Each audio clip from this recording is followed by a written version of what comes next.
McCoy De Leon, aminado nga bang girlfriend material si Elise Hosen? Sa totoo lang po, lahat niya talaga parang lahat ng kakilala ko sa kanya, pwede talagang maging girlfriend material din eh.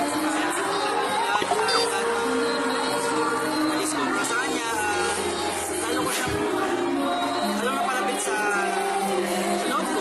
So, isa siya yung pinaka-dating talaga. Kaya naranasan ko itong mga nangyayari sa akin ngayon. At nagpapasalamat ako. Nararamdaman ko, may something na talaga sa Maclay. Super bagay din naman kasi kayong dalawa at grabe din ang mga fans ninyo ha. Nagulat ako ng bongga dahil nung nag-host ako sa anniversary concert ng FPJs ang Provincial na nakipagsabayan ng mga pa-poster, mga pa-tarpaulin ninyo at syempre mga fans ninyo talaga todo sa pagbibigay ng suporta sa inyo. Isa pa, madami rin ang nakapansin sa husay inyong parehas sa FPJs ang Provinciano. Kaya naman, ipagpatuloy nyo lamang yan for sure. Marami pang darating na proyekto para sa inyo. Narinig ko nga parang sabi ng isang big boss, ilo-launch daw kayo.